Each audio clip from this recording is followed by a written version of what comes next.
Advanced pain clinic నొప్పి మాయం surgery దూరం ఫర్ అపాయింట్మెంట్స్ 9155515563. మంచి పొజిషన్ లోకి వెళ్ళిపోయాక సోనియా సిద్ధు జనాల్ని మర్చిపోతున్నారు అన్న ఇది రావడానికి మేము అసలు పార్టీస్ లో కలవరు, బయటకి ఎక్కడ రారు, ఎందుకు మీ ఇద్దరు ఏమనుకుంటుంటారు? లెస్ లగేజ్ మోర్ కంఫర్ట్ అని ఒకటి ఉంటది కదా బ్రో. కపుల్స్ గా వైరల్ అయిన వాళ్ళు, కపుల్స్ గా ఫేమ్ వచ్చిన వాళ్ళకి విడిపోయి సింగిల్ ఫేమ్ కోసం వెయిట్ చేస్తా ఉంటుంటారు. జీవితాంతం మీ ఇద్దరే కలిసి చేయలేం కదా. కాదు, సోనియా కాకుండా వేరే అమ్మాయిని చూసినప్పుడు క్రష్ ఫీలింగ్ వచ్చిందా? సోనియాతో రిలేషన్ లోకి రాకముందు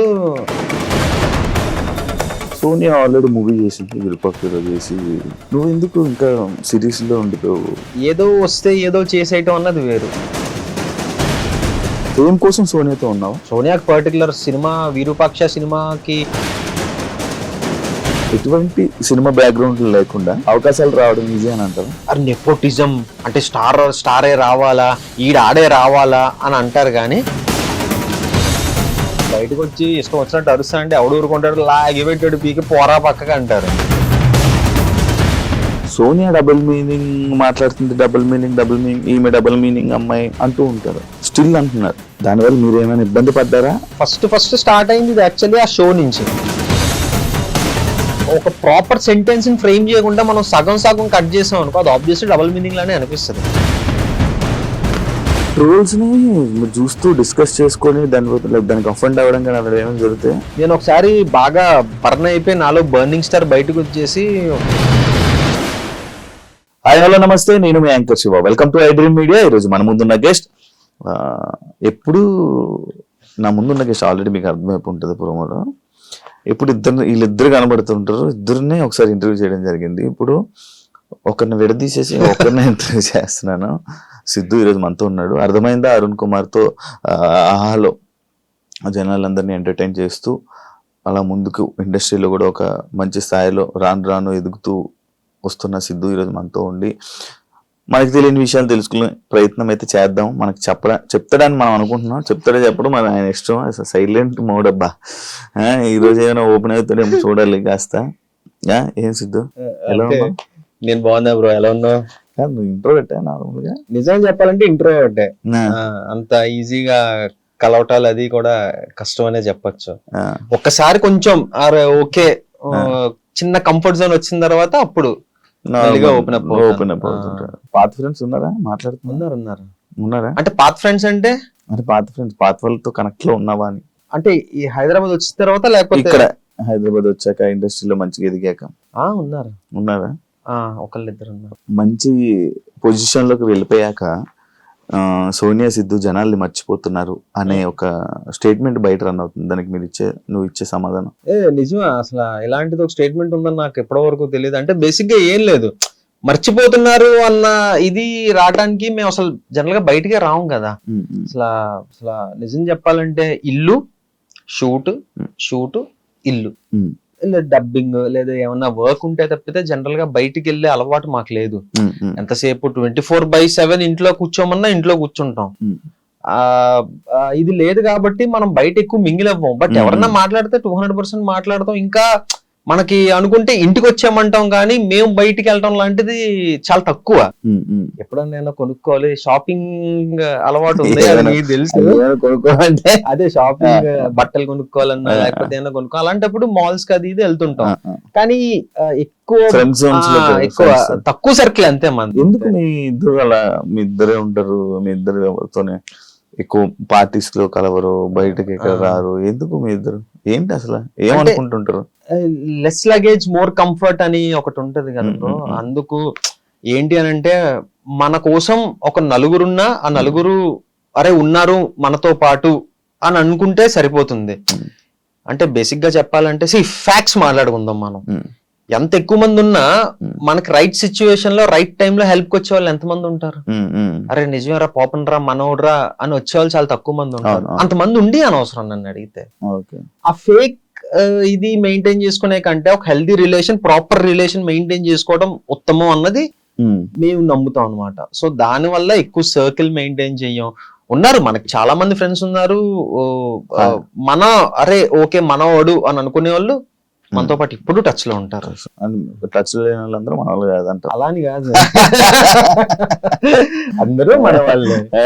ఇప్పుడు రీసెంట్ టైమ్స్ లో ఇండస్ట్రీలో కపుల్స్ గా వైరల్ అయిన వాళ్ళు, కపుల్స్ గా ఫేమ్ వచ్చిన వాళ్ళకి విడిపోయి సింగిల్ ఫేమ్ కోసం వెయిట్ చేస్తా ఉంటుంటారు. లైక్ ఇబ్బంది వస్తూ ఉంటుంది. లైక్ ఓకే, దేనికి పిలిచిన ఇద్దరిని పిలవడం, అవును ఏం చేసిన ఇద్దరిని పిలవడం, అది నువ్వు ఫేస్ చేసావా? అంటే నేను ఇప్పటిదాకా ఫేస్ చేయలేదు, కానీ ఇది నిజంగానే జరిగింది. అంటే కపుల్ గా ఫేమ్ వచ్చింది, ఓకే ఆ థింగ్ అన్నది ఫామ్ అయిన తర్వాత, ఇప్పుడు ఫర్ ఎగ్జాంపుల్ ఈ అర్థమైందా అరుణ్ కుమార్ సీజన్ 2 ప్రమోషన్స్ కి వెళ్ళినప్పుడు చాలా కాలేజెస్ కి వెళ్ళినప్పుడు నన్ను అడిగే ఫస్ట్ క్వశ్చన్ సోనియా ఎక్కడ, సోనియా ఎక్కడ అని అడుగుతా. అంటే అది చాలా బాగా అనిపిస్తుంది, ఎందుకంటే వాళ్ళు మమ్మల్ని చాలా బాగా రిసీవ్ చేసుకుంటున్నారు, చాలా బాగా ఓన్ చేసుకుంది, ఇదంతా చాలా బాగా అనిపిస్తుంది. కానీ ఒకటి ఏంటంటే జీవితాంతం మీ ఇద్దరమే కలిసి చేయలేం కదా. ప్రాజెక్ట్స్ కానివ్వచ్చు, లేకపోతే ఏదైనా కానివ్వచ్చు, షో కానివ్వచ్చు, ఏదైనా మీ ఇద్దరమే ఉండలేం. తన వర్క్ లో తను బిజీ అవుతుంది, నా వర్క్ లో నేను బిజీ అవుతాను.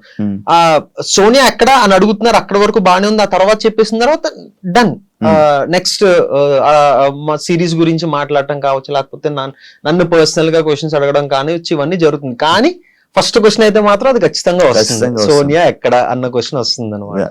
అదే ఇలా ఈవెంట్స్ అంటే ఇప్పుడు ఈ మధ్య చాలా మంది జోడీస్ సపరేట్ అంటే లైక్ ఎవరు ఫేమ్ వాళ్ళదని చెప్పి డివైడ్ అయిపోయి ఇలా చేయడం జరుగుతుంది. అలాంటి డిసిషన్ మీ ఇద్దరు తీసుకోవడం జరిగిందా? ఆహా, లేదు. అంటే ఒకటి ఫిక్స్ అయ్యాం ఇంకా. మా ఇద్దరికి ఒకటి అనిపించింది ఏంటి అంటే, ఫస్ట్ థింగ్ రియలైజ్ మనమే అవ్వాలి. ఇంకా అన్ని ప్రాజెక్టులు మనమే కలిసి చేయలేం కదా. నేను నాకు నచ్చిన ప్రాజెక్ట్ చెయ్యాలి, నువ్వు నీకు నచ్చిన ప్రాజెక్ట్ చెయ్యాలి. రీసెంట్ గా శశిమదనం వచ్చింది ఈటీవీలో, అది మంచి హిట్ అయింది, అది చాలా మంచి పేరు వచ్చింది. ఈటీవీ సంస్థ హ్యాపీ అయ్యారు, మేము హ్యాపీ అయ్యాం, అటు ఫైనాన్షియల్ గా అటు అన్ని పరంగా అది మంచి ఇది అయ్యింది. సో అది అయిన తర్వాత మేము ఇంకోటి ఫిక్స్ అయ్యింది ఏంటంటే, దానికి మించిన కాన్సెప్ట్ కానీ దానికి మించిన స్క్రిప్ట్ కానీ వస్తే కానీ మన ఇద్దరం మళ్ళీ కలిసి చెయ్యొద్దు అన్న థింగ్ ఒకటి వచ్చింది. సో వింటున్నాం, స్క్రిప్ట్స్ వింటున్నాం, నేను వింటున్నాను, సోనియా వింటుంది, చాలా స్క్రిప్ట్స్ వింటున్నాం. కానీ ఏంటి అంటే ఎగ్జైట్ అవ్వట్లేదు మేము. అరే ఓకే మనం చేసి ఈ స్క్రిప్ట్ చెయ్యాలి అన్న పాయింట్ మాకేం అనిపించలే. సో త్వరలో ఏమన్నా వస్తే మళ్ళీ మేము కలిసి చెయ్యొచ్చేమో. అప్పటి వరకు నేను ఇదిగో నా సెట్ ఆఫ్ సిరీసెస్ అది నేను చేస్తున్నా, సోనియా వర్క్, సోనియా అది నడుస్తుంది బాగా. యూట్యూబ్ ఆపించి తగ్గించినట్టున్నారు, యూట్యూబ్ మీద ఆపాం. యా, ఎందుకు? ఎల్కేజీ అయిపోయిన తర్వాత యూకేజీకి వెళ్ళాలి కదా, మళ్ళీ ఎల్కేజీ కాదు ఎదిగే అంటే ఒక స్టెప్ పైకి ఎక్కామని అంటున్నా. యూట్యూబ్ నేను ఎప్పుడు ఇది చేయట్లేదు, ఎందుకంటే మేము అనే వాళ్ళం ఉన్నామని తెలిసింది త్రూ యూట్యూబే కదా. మా ఎక్స్పోజర్ వచ్చింది దాని ద్వారానే. ఒక స్టెప్ వెళ్ళిన తర్వాత ఆ సెకండ్ స్టెప్ లో కొంతకాలం సస్టైన్ అవ్వాలి అన్న motto. End of the day మనకి మళ్ళీ థింగ్స్ వర్కౌట్ అవ్వట్లేదు అని అంటే మనకి బ్యాక్ ఒక ప్లాట్ఫామ్ అంటూ ఉంది, అది పక్కన పెడితే ఒక మెట్టు ఎదిగిన తర్వాత ఆ మెట్టులో కొంతకాలం నడవాలి కదా అన్న దాని వల్ల ఈ మెట్టుకి కొంచెం రెస్ట్ ఇచ్చాం. అప్పుడప్పుడు చిన్న చిన్న వ్లాగ్స్ అవి వస్తుంటాయి, మా షార్ట్స్ వస్తుంటాయి. దానికి ఏంటంటే ఆ బండలా నడుస్తుంది. ఫిక్షనల్ కాంటెంట్ చేయడం ఆపేసాం, నాన్ ఫిక్షన్ అప్పుడప్పుడు రిలీజ్ చేస్తున్నాం. అంటే ఫిక్షనల్ ఫ్యాన్స్ ఎక్కువ కదా, వాళ్ళని డిసప్పాయింట్ చేస్తే ఎలా అని. లేదు అది ఈ స్పేస్ ద్వారా భర్తీ చేస్తున్నాం కదా, అంతే. అర్థమైందా అరుణ్ కుమార్? ఆడియన్స్ రియాక్షన్ ఏంటి? చాలా పాజిటివ్ గా రిసీవ్ చేసుకున్నారు. అసలు నేను ఎక్స్పెక్ట్ చేయలే బేసిక్ గా. అంటే ఫస్ట్ ఒప్పుకోక ముందు ఒక ఛాలెంజ్ వచ్చింది, ఒక ఛాలెంజ్ ఉండేది. లేదు ఫస్ట్ సీజన్ 1 నేను చేయలేదు, సీజన్ 2 అది నా దగ్గరికి రాలేదు అది చేయడానికి. అది డైరెక్ట్ హర్షిత్ రెడ్డి దగ్గరికి వెళ్ళింది, హర్షిత్ చేశాడు. సీజన్ 2 నా దగ్గరికి వచ్చింది. నన్ను అడిగినప్పుడు నాకు ఫస్ట్ అనిపించింది ఏంటి అని అంటే, ఇప్పుడు ఆబ్వియస్లీ హర్షిత్ చేశాడు సీజన్ 1, ఇప్పుడు తను చేసిన దాన్ని నేను టేక్ ఓవర్ చేస్తున్నాను అని అంటే తన ఫ్యాన్స్ ఉంటారు, వాళ్ళు ఎంతవరకు యాక్సెప్ట్ చేస్తారు. అర్థమైంది అరుణ్ కుమార్ అనే కాదు, ఇప్పుడు నేను చేసిన శశిమదనం పార్ట్ 2 వేరే వాళ్ళు చేస్తున్నారు అంటే చాలా మంది ఒప్పుకోకపోవచ్చు, కమెంట్స్ రూపంలో వస్తాయి, అరే మాకు ఖచ్చితంగా సిద్ధునే కావాలి, మాకు వేరే వాళ్ళు వద్దు అని చెప్పి. సో ఇదే వస్తుంది అని నాకు ముందే తెలుసు. కానీ అదంతా సోనియాతో కూడా డిస్కస్ చేశా, ఏంటంటో పరిస్థితి, చేద్దామా లేకపోతే ఏంటి, ఏం చెయ్యొచ్చు అంటే నాకు ఒక చిన్న నమ్మకం ఉండేది ఫస్ట్ నుంచి కూడా, ఓకే వస్తుంది, రాకుండా అయితే ఉండదు. అది మహా అయితే సిరీస్ రిలీజ్ అయ్యే వరకు ఉంటుంది. సిరీస్ రిలీజ్ అయిన తర్వాత జనాలు నన్ను అడాప్ట్ చేసుకుంటారన్న నమ్మకం నాకు ఉంది. సో ఇంకా ఆ గట్టు మీద ఓకే చేశా సిరీస్. ఈ సిరీస్ లో చాలా చిలిపి రోల్ కదా, చిలిపి ఏం కాదు. ఏంటంటే ఒక పల్లెటూరు నుంచి సిటీ వచ్చి ఇక్కడ కల్చర్ ని అడాప్ట్ అవ్వలేని ఒక అమాయకుడి క్యారెక్టర్ అది. లేదు అమ్మాయిలతోటి అంత చిలిపేం లేదు. నన్ను అడిగితే ఇంకా శశి మాత్రం చిలిపి అంట. ఇందులో ఉత్తి అమాయకపు రోల్, అసలు ఏం జరుగుతుంది ఇటు చుట్టూ. సోనియాతో ఉంటావు పోనీ చిలిపిగా? సోనియాకు నీ పైన ఉన్న మెయిన్ కంప్లైంట్ ఏంటి? చాలా ఉన్నాయి. అంటే యాంగర్, నీకా కోపం ఉండవు కనిపి బయటికి కనపడిన బయటికి. ఇప్పుడు బయటకు వచ్చి ఇష్టం వచ్చినట్టు అరుస్తా అంటే ఎవడు ఊరుకుంటాడు, లాగి పెట్టాడు పీకి పోరా పక్కగా అంటారు. మన అనుకున్న వాళ్ళ దగ్గరే మన అన్ని ఎమోషన్స్ వస్తాయి బయటికి, లిమిట్లెస్ ఎమోషన్స్ వచ్చేస్తాయి. అటు బాధ కానివ్వచ్చు, ఏడుపు కానివ్వచ్చు, కోపం కానివ్వచ్చు. సో అలా నాకు మంచి కోపం ఉంది. నాకు ఇప్పుడు తగ్గింది, ఇప్పుడు చాలా మటుకు తగ్గిందనే చెప్పొచ్చు. అటు మా ఫాదర్ కూడా అవసరం ఆరా నీకు అది ఇది అని చెప్పటం. అంటే నాకు అనిపించింది నా కోపం వల్ల తను చాలా హర్ట్ అయిపోతుంది. అంతే కదా, కోపం వల్ల ఎవరైనా హర్ట్ అవుతారు కదా. సో ఎందుకు ఇది దీనివల్ల అదొకటి అప్పుడప్పుడు చిన్న చిన్న అబద్ధాలు ఆడుతుంటా. అదొకటి తనకి నచ్చదు. అబద్ధం నాకు తెలుసుగా. అంటే ఇదిగో ఈ టైంకి వచ్చేస్తానని చెప్పి కొంచెం లేట్ అవ్వటం కానివ్వచ్చు, ఇదిగో వచ్చేస్తున్నానని చెప్పడం కావచ్చు, చిన్న చిన్న అబద్ధాలు. అంటే లేదు, నేను బేసిక్ గా ఏంటంటే ఒకప్పుడు చాలా స్ట్రిక్ట్ గా డైట్ కానీ ఇది కానీ నా ఫిట్నెస్ కానీ చాలా స్ట్రిక్ట్ గా చేసేవాడిని. ఈ మధ్య మరి కంఫర్ట్ జోన్ లోకి వెళ్ళిపోయినా ఏంటో తెలీదు, కొంచెం నెగ్లెక్ట్ చేస్తున్నాను నా ఫిట్నెస్ ని. అర్థమైంది. అరుణ్ కుమార్ కి ఫస్ట్ నాకు వచ్చిన ప్రాబ్లమే అది, నేను ఫేస్ చేసిన ప్రాబ్లమే అది. నేను కొంచెం అంటే అది ఇంటర్న్ క్యారెక్టర్ అనమాట. ఆడిషన్ ఇచ్చినప్పుడు పర్ఫార్మెన్స్ బాగుంది కానీ మనోడు ఇంటర్న్ లా కనపట్లేదు, కొంచెం స్టౌట్ ఉన్నాడు, అది ఇదన్న ప్రాబ్లం వచ్చింది. సో ఇప్పుడు అలా టైం ఉందా, సరే నేను తగ్గేసి వస్తాను అని చెప్పి ఒక 1 month లో 8 kilos తగ్గా సిరీస్ కోసం. అప్పుడు మళ్ళీ సీరియస్ గా తీసుకున్నా. అది అయిపోయింది, అంతా అయిపోయింది, మళ్ళీ అదే కంటిన్యూ చేస్తుంటే ఈ పార్టీకి అసలు ప్రాపర్ 6 pack కాదు కానీ ప్రాపర్ ఫిట్ గా ఉండేవాడిని. ఇంకా అది అయిపోయిందన్న ఓకే అది అయిపోయింది కదా అన్న థింగ్ లోకి వెళ్ళిపోయినా ఏంటో తెలియదు, మళ్ళీ కొంచెం బద్దకిస్తున్నా.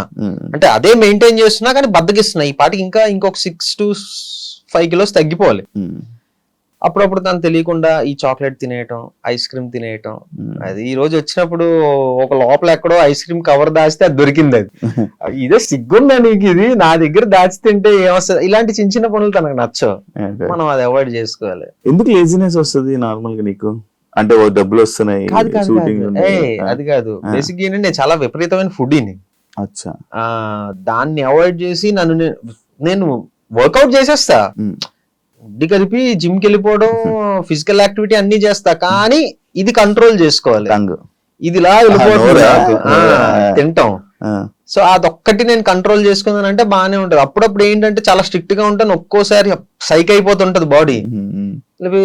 ఆర్డర్ పెట్టు తినేద్దాం అని చెప్పి ఆర్డర్ పెట్టేస్తా, తినేస్తా, దాచేస్తా, సోనియాకి తెలియకూడదు మళ్ళీ తిడతది కదా అని.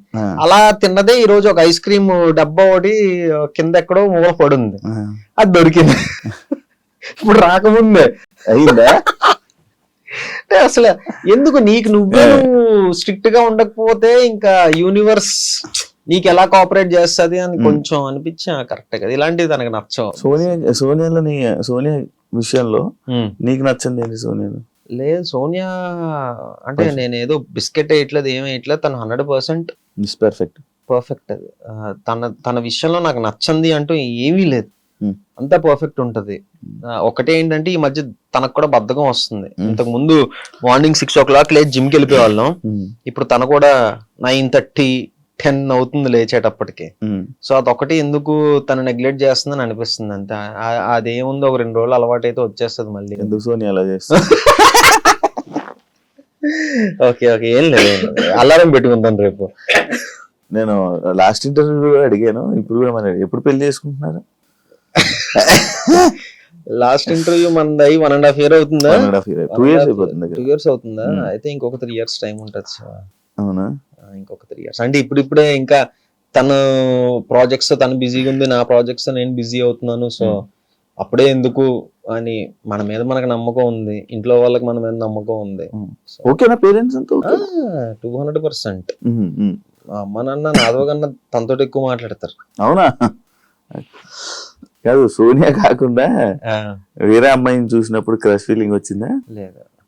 జోక్స్ నిజం, ఇందులో అబద్ధం ఏముంది అంటే ఇంతకు ముందు సోనియాతో రిలేషన్ లోకి రాకముందు ఇగో ఇది మళ్ళీ మనసులో పెట్టుకోకు, తమన్నా భాటియా అంటే నాకు ఇష్టం ఎందుకో. అది సోనియా కూడా తెలుసు, కన్వే చేశాను ఆ విషయం. ఇప్పటికీ ఏడిపిస్తా ఉంటది ఎందుకో, ఏమో తెలీదు. రీజన్ ఏంటి అంటే తెలీదు మనకి, ఒక్కొక్కసారి చెప్పలేం కదా. ఇష్టం అన్నది పర్టికులర్ రీజన్ తోటి మనకి రాదు కదా. సోనియాకి వేరే హీరో అంటే ఇష్టం లేదు, ఎవరు లేరే. Pawan Siddhu Sonia favourite hero. అవును. సో అలాగా అప్పుడు అలా జరిగింది. కానీ తర్వాత మళ్ళీ మీ ఇద్దరు రిలేషన్స్ లో ఏమైనా కండిషన్స్ పెట్టిందా నీకు? యాక్చువల్లీ నేను ఇవన్నీ లాస్ట్ టైం మిస్ అయిపోయింది, ఇప్పుడు అడిగేస్తాను. మంచిగా కండిషన్స్ అంటే ఇది చెయ్యొద్దు అది చెయ్యొద్దు అని కండిషన్స్ లేదు, కానీ ఒక కండిషన్ మాకు మేము పెట్టుకున్నాం. ఏంటి అని అంటే ఇప్పుడు ప్రతి రిలేషన్ లోనే గొడవలు అవుతాయి. గొడవలు అవ్వని రిలేషనే ఉండదు. మాది గొడవలు ఉండవు, మేము చాలా హ్యాపీ కపుల్ అని నేను చెప్పను. సో మాకు మేము పెట్టుకున్న కండిషన్ ఏంటి అని అంటే, ఎంత పెద్ద గొడవ అవ్వని, మనం మొహాలు చూసుకొని సిచ్యువేషన్ వచ్చినా సరే పడుకునే ముందు అది సాల్వ్ అవ్వాలి. అది ఎలా సాల్వ్ అవ్వాలన్నది మనకు తెలియదు. ఇద్దరు నువ్వు మాట్లాడు లేదా నేను మాట్లాడతా, ఇది చేద్దాం అది చేద్దాం, బట్ పడుకునే ముందు అయితే ఎంత పెద్ద గొడవ అయినా సాల్వ్ అయిపోవాలి, ప్రశాంతంగా పడుకోవాలి. ఇది మాకు మేము పెట్టుకున్న కండిషన్ అన్నమాట. సో ఎలాంటి అంటే మరీ రోజులు ఒక డే అంతా సాగే గొడవ అయితే ఎప్పుడు రాలేదు, కానీ ఇమీడియట్ గానే నేను మాట్లాడేయడం కానీ సోనియా మాట్లాడేయడం కానీ జరుగుద్ది. సో నైట్ పీస్ఫుల్ గా పడుకోవాలి అన్నది మాకు మేము పెట్టుకున్న కండిషన్. సోనియా ఆల్రెడీ మూవీ చేసింది, విరూపాక్షలో చేసి మంచి యాక్టింగ్ లో మంచి ఇది చేసింది. నువ్వు ఎందుకు ఇంకా సిరీస్ లో ఉండిపోయావు థియేటర్? అంటే బేసిక్ గా ఏంటి అని అంటే, సోనియా గల రావడం ఐఎమ్ సో హ్యాపీ. ప్రతి ఒక్కరికి ఒక టైం అనేది ఉంటుంది. అంటే తనకి లక్కీగా విరూపాక్ష తోటి అది వచ్చింది అనమాట. ఏమో మేబీ నాకు ఆ టైం ఎప్పుడుందో ఏంటో తెలియదు కదా. ఏదో వస్తే ఏదో చేసేయటం అన్నది వేరు. ఇప్పుడు చేస్తే అలాంటి రికగ్నైజేషన్ వచ్చిన రోల్ చెయ్యాలి అన్నది నేను పెట్టుకున్నా. ఏదో చాలా వచ్చాయి, బోల్డ్ వచ్చాయి. అసలు నాకు అవన్నీ కూడా ఏంటి అని అంటే, నా కెరీర్ కి ఎంతవరకు హెల్ప్ అవుతుంది అన్నది నేను ఆలోచించుకోవాలి కదా. అమ్మో ఏదో సినిమా వచ్చింది చేసేయాలి, లేకపోతే మళ్ళీ నాకు రాదేమో అన్న థింగ్ ని మైండ్ లో పెట్టుకుంటే వాడు 10 సినిమాలు చేసి ఉండాలి, ఏదో ఒకటి అలాగైనా ఏదో ఒకటి. బట్ అది కాదు. ఇప్పుడు స్టిల్ విరూపాక్ష రిలీజ్ అయ్యి 2 years అయినా విరూపాక్ష గురించి మాట్లాడతారు, అందులో సోనియా క్యారెక్టర్ గురించి మాట్లాడతారు. ఆ ఇంపాక్ట్ క్రియేట్ చేయాలి. ఒకటి మనం చేసాము అని అంటే, ప్రెసెంట్ ఓటీటీ స్పేస్ లో బానే ఉంది. ఓటీటీ స్పేస్ లో ఇంకొక 2-3 ప్రాజెక్ట్స్ ఉన్నాయి దేవుడి దయ వల్ల. సో ఈ స్పేస్ లో కొంచెం బిజీగానే ఉన్నాం కదా. ఓకే చూద్దాం మరి నెక్స్ట్ మనకి ఇంకా టైం ఉందంట. అంటే చాలా మంది ఏదో అంటే ఈ మధ్యకాలం ఏదైనా మిస్ అయిన సినిమా ఉందా? ఫస్ట్ చేయకుండానా అంటే ఉన్నాయి, కానీ ఐఎమ్ హ్యాపీ. అవి మిస్ అయినందుకు నేను హ్యాపీ. కట్ చేస్తే చెప్తాను నేను. సో పోన్లేరా బాబు చేయకపోవడం మంచిది అయిందిరా అని అనుకున్నా అవి చూసి. ఎందుకులే ఇప్పుడు సో ఇంపాక్ట్ పడే క్యారెక్టర్ చెయ్యాలి, మొదలు పెడితే అలా వెళ్దాం అన్నదే మెయిన్ ఇది పెట్టుకున్నాను అనమాట. ఏదో ఆవేశంలో చేసేయటం ఇది అన్నది కాకుండా ఒక ప్రాపర్. ఇప్పుడు అందులో చేసిన రవికృష్ణ అసలు ఎలాంటి ఇది చింపవతలేసాడు మనోడి సినిమాలో అయితే. నాకేంటంటే నాకు సోనియా కన్నా తన పర్ఫార్మెన్స్ తన క్యారెక్టర్ నచ్చింది. అసలు లాస్ట్ 10 minutes అయితే నేను సినిమా చూసిన తర్వాత కూడా పర్సనల్ గా తనకు ఫోన్ చేసి, అంటే ఫస్ట్ షూట్ అవుతున్నప్పుడు ఆ క్యారెక్టర్ వేరే వాళ్ళు చెయ్యాలి, రవికృష్ణ చేసిన క్యారెక్టర్ వేరే వాళ్ళు చెయ్యాలి. సోనియా వచ్చి తను చెయ్యట్లేదు, రవికృష్ణ చేస్తున్నాడు. ఏ రవికృష్ణ అంటే ఇలాగా, ఓకే తన అబ్బా బానే వచ్చిందే అని అనుకున్నా. అలా కొన్ని రోజులు అయిన తర్వాత నేను క్వశ్చన్ వేసా, అదేంటది అంటే ఇది జరగంది బట్ నన్ను సజెస్ట్ చేయొచ్చు కదా, నేను చేద్దును కదా అని అన్నా. నేను ఊహించుకుంటున్నాను. ఊహించుకున్నా. ఇట్లా ఆలోచిస్తున్నా. నాకు తెలియదు కదా ఎలా ఉంటుందని, ఏంటి సజెస్ట్ చేయొచ్చు కదా అంటే, నేను ఎలా సజెస్ట్ చేస్తాను సిద్ధు, బుద్ధి ఉందా అది ఇది అంటే, అయ్యో పోనీ నేను ఏమోలే మన పేరు జనరల్ గా తెలుసు కదా, అలా అప్రోచ్ అయి ఉంటే బాగుండేదేమో అది ఇది అని అనుకుంటే సోనియా టప్ అని ఒకటి అంది, నువ్వు అది చేయలేవులే సిద్ధు అని అంది. నాకు ఇప్పుడు ఒక యాక్టర్ కి నువ్వు ఇది చేయలేవు అని అంటే కొంచెం చలక్కమంటది. అలాంటిది మన లైఫ్ పార్ట్నర్ అలా అన్నదంటే నేను కొంచెం తీసుకోలేకపోయా. అలా ఎలా అంటావమ్మా అంటే, లేదు నేను ఇలా అన్నందుకు ఒక రీజన్ ఉంటది, సినిమా రిలీజ్ అయిన తర్వాత నువ్వు చూసి చెప్పు అని అన్నది. ఓహో ఓకేలే అంత ఏముంటదో చూద్దాంలే అని అనుకొని ఫస్ట్ డే సేమ్ మూవీ వాళ్ళతో పాటు నేను వెళ్ళా. చూసిన తర్వాత సోనియా చెప్పింది నిజమే అనిపించింది. చింపేశాడు అతను. నేను పర్సనల్ గా సోనియా దగ్గర అతని నెంబర్ తీసుకొని ఫోన్ చేసి అరగంట మాట్లాడా. బ్రో నేను సోనియాని ఇలాగ అడిగాను, బట్ నువ్వు తప్పితే వేరే వాళ్ళు ఎవరు అలా చేసి ఉండరేమో అని నాకు అనిపించింది, చాలా బాగా చేసావు బ్రో అని చెప్పి అన్నా. సో ఆ ఇంపాక్ట్ పడాలి, అలా నాకు ఎవరో ఒకరు ఫోన్ చేయాలి, అరే నువ్వు తప్పితే ఈ రోల్ వేరే వాళ్ళు చేయలేడేమోరా అన్నట్టు నాకు చెప్పాలి. అది నేను పెట్టుకున్నట్టు అలాంటి సిచ్యువేషన్స్ కోసం వెయిట్ చేస్తున్నా. ఇందాక అన్నావు కదా ఏజ్ నాకు ఇంకా టైం ఉంది అని. ఎంత టైం ఉంది అంటున్నావు? చాలా మంది ఏదో ఒక ఇందులో వెళ్తున్నారు, చాలా స్కోప్ పెరిగింది కదా ఇప్పుడు. ఇప్పుడు ఓటీటీస్ పెరగటం వల్ల, ఇంత ముందు ఓన్లీ యూట్యూబ్ లోనే ఉండిపోతామేమో అని భయం వేసేది. బట్ కట్ చేస్తే 1 year 2 years తర్వాత ఓటీటీలో మంచి స్పేస్ లో ఒక మంచి దీంట్లో ఉన్నా. ఏమో ఒక 1-2 years లో ఇంకొక స్టెప్ ఎదగచ్చేమో, చెప్పలేం కదా. రవితేజ గారికి బ్రేక్ ఎప్పుడు వచ్చిందండి? 35 years. నేను అలా చెప్పట్లే, అలాంటివి మనం ఇన్స్పిరేషన్ గా తీసుకోవాలి, అది సంగతి. అలా అయితే 3 మంది ఉంటారు, కేఎఫ్సీ అన్ని తీసుకోవాలి, ముసలి అయిపోయిన తర్వాత సక్సెస్ అయ్యాడు.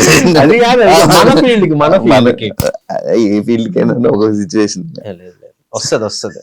ఈ టాలీవుడ్ లోని ఎటువంటి సినిమా బ్యాక్గ్రౌండ్ లేకుండా అవకాశాలు రావడం ఈజీ అని అంటారా? అంటే అవకాశం రావడం ఈజీయే, అవకాశం వస్తుంది. ఎలా అంటే అలా అని కాదు. ఇప్పుడు బేసిక్ గా ఎలా అంటే, మేబీ పెద్ద సినిమాల్లో రాకపోవచ్చు, బట్ ఒక నార్మల్ సినిమా చేసేయడం పెద్ద కష్టం కాదు. ఇప్పుడు చేసేయచ్చు, కానీ దాన్ని రిలీజ్ చేసుకునే సత్తా ఉండాలి. ఆ రిలీజ్ చేసుకునే సత్తా ఉంటే వెనకాతలు కొంచెం బ్యాక్గ్రౌండ్ ఉండాలి. బ్యాక్గ్రౌండ్ కూడా ఏం లేదు, సినిమా బాగుంది అని అంటే పెద్దవాళ్ళు వస్తారు, సపోర్ట్ చేస్తారు 200%. మనం చాలా ఎగ్జాంపుల్స్ చూసాం. సుహాస్, నేను లాస్ట్ టైమే చెప్పాను, నాకు చాలా ఇష్టం సుహాస్ అంటే. తన ఎగ్జాంపుల్ గా తీసుకోవచ్చు, కిరణ్ అబ్బవరం గారిని ఎగ్జాంపుల్ గా తీసుకోవచ్చు, చాలా ఉన్నాయి యాక్చువల్లీ. ఒక మంచి ఇది చేస్తే ఎంత పెద్ద అతనైనా వచ్చి మనకు సపోర్ట్ చేస్తారు అని. మెయిన్ పాయింట్ ఏంటంటే, ఇండస్ట్రీలో వాళ్ళు సపోర్ట్ రావటం కాదు, జనాలు కదిలి థియేటర్ దాకా వెళ్ళాలి, అది బిల్డ్ చేసుకోవాలి ఫస్ట్. వెళ్ళట్లేదు అంటావా? లేదు, లేదు. మనం నిజం మాట్లాడుకుందాం. జనాలు ఎలా అంటే కూర్చొని అరే నెపోటిజం అంటే స్టారే రావాలా, ఆడే రావాలా అని అంటారు, కానీ వాళ్ళు ఎంకరేజ్ చేసేది వాళ్ళనే. ఒక చిన్నోడు నిజంగానే ఒక మంచి సినిమా చేశాడు అని అంటే హిట్ అవ్వాలి కదా, వెళ్ళాలి కదా, రారు. ఇప్పుడు ఏంటంటే అందరూ, ఇప్పుడు నేను మహేష్ బాబు గారి ఫ్యాన్, నేను ఆయన సినిమా ఫస్ట్ డే మిస్ అవ్వకుండా వెళ్తా. అదే నేను ప్రతి సినిమా జనరల్ గా ఫస్ట్ డే చూద్దామని అనుకుంటా, బట్ టికెట్స్ లేవు అని అంటే ఓకే సర్లే సెకండ్ డే చూద్దాంలే, లేదా థర్డ్ డే కొంచెం క్రౌడ్ తగ్గాక చూద్దాంలే అన్న దాంట్లో నేను ఉంటా. కానీ మహేష్ బాబు గారి సినిమా మాత్రం ఫస్ట్ డే వెళ్ళిపోతా ఫస్ట్ షోకి. సో నేనే ఇలా ఉన్నానంటే బయట గుడ్డలు చింపేసుకునే అభిమానులు ఉంటారు, వాళ్ళు డెఫినెట్ గా వాళ్ళ హీరో సినిమాకే వాళ్ళ అభిమానించే దీనికే వెళ్ళాలనుకుంటారు. ఇప్పుడు నాలాంటి వాళ్ళ విషయానికి వస్తే అంతమంది అభిమానించకపోవచ్చు, అంత దారుణంగా అభిమానించకపోవచ్చు. కొంతమంది ఉన్నారు, అరే ఓకే మనోడు చేస్తే చూడొచ్చు లేదా రిలీజ్ అయితే. నేను ఇదే ఫస్ట్ థింగ్ నేను ఎక్కడ భయపడ్డా అంటే, యూట్యూబ్ నుంచి ఫస్ట్ ఓటీటీ ప్రాజెక్ట్ చేస్తున్నప్పుడు చాలా భయపడ్డా. ఇప్పటిదాకా యూట్యూబ్ లో చేసాం, ఫ్రీ, ఎవడు రూపాయి పెట్టక్కర్లే, కూర్చొని ఇలా టక్ మన ఒక కీ కొడితే ప్లే అయిపోద్ది మన సిరీస్. ఓటీటీ అంటే సబ్స్క్రిప్షన్ తీసుకోవాలి, 500 కావచ్చు, 400 కావచ్చు, లేదా at least 100 rupees 3 month 1 month subscription 100 rupees అనుకుంటా. అట్లీస్ట్ ఒక 100 రూపీస్ అన్నా, 99 రూపీస్ 100 రూపీస్ అన్నా మన మీద పెడతాడా అన్న క్వశ్చన్ నాకు చాలా వచ్చింది మైండ్ లోకి.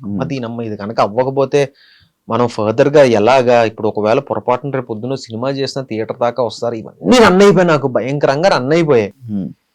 సిరీస్ రిలీజ్ అయిన తర్వాత అసలు ఈటీవీ కాంటెంట్ హెడ్ సాయన నాకు ఫోన్ చేసి, సిద్ధు సిరీస్ చాలా బాగా వెళ్తుంది, నువ్వు అసలు ఏం కంగారు పడుకో అంటుంటే, నిజమేనా మీరు నిజమే చెప్తున్నారా లేకపోతే నేను కొంచెం ప్రశాంతంగా ప్రశాంతంగా ఉండాలని చెప్తున్నారా మీరు తెలియదు. యూట్యూబ్ అనుకో మనకి వ్యూస్ కనిపిస్తాయి, కింద కమెంట్స్ కనిపిస్తాయి, అన్ని మనం చూస్తాం, దాన్ని బట్టి మనం ఒక అసెస్మెంట్ కి వచ్చేస్తాం, ఓకే సిరీస్ వెళ్తుంది లేదా దొబ్బింది అనే థింగ్. మనకి ఇందులో మనకి లెక్కలు ఇవేవి తెలియవు కదా. పంపించరా మనకి ఎందుకు పంపిస్తారు, అంతేనా? మనకు పంపరు కదా. ఓటీటీలు అసలు ఎవరికి ప్రొడ్యూసర్ కూడా తెలియదు ఇన్ఫర్మేషన్, ఎంత వ్యూస్ వస్తున్నాయి, ఎన్ని సబ్స్క్రిప్షన్స్ వస్తున్నాయి మన ప్రాజెక్ట్ త్రూ అని ఎవరికి తెలియదు. అంటే కొన్ని యూట్యూబ్ కొన్ని ఓటీటీ ప్లాట్ఫామ్స్ వాళ్ళు లైక్ మాకు ఇన్ని సబ్స్క్రిప్షన్ వచ్చింది, ఇంత వ్యూవర్షిప్ అంటే ఇన్ని మిలియన్ స్ట్రీమింగ్ మినిట్స్ వచ్చాయని చెప్తారు కానీ ఎగ్జాక్ట్ ఎంత వ్యూస్ వచ్చాయి, ఎగ్జాక్ట్ ఎంత సబ్స్క్రిప్షన్స్ వచ్చాయని చెప్పరు. మాకు మంచి సబ్స్క్రిప్షన్స్ వచ్చాయండి అని చెప్తారు అంతే. ఎంత కౌంట్ అని చెప్తారా చెప్పరు. డెఫినెట్ గా అది ఆబ్వియస్లీ అది బిజినెస్ ఇది కాబట్టి వాళ్ళు ఇన్ఫర్మేషన్ ఇది చెప్పరు కదా. సో నేను అదే డైలమాలో ఉన్నా, వెళ్తుందా లేదు ఏంటి పరిస్థితి అంటే బ్రేక్ ఈవెన్ అయిపోయింది సిరీస్. ఇదంతా తెలియాలంటే అది ఒక ఆడియన్స్ వచ్చి చెప్పాలి, మీ సిరీస్ ఒక ఆడియన్స్ చెప్పాలి లేదా మనకి ఇన్ఫర్మేషన్ రావాలి.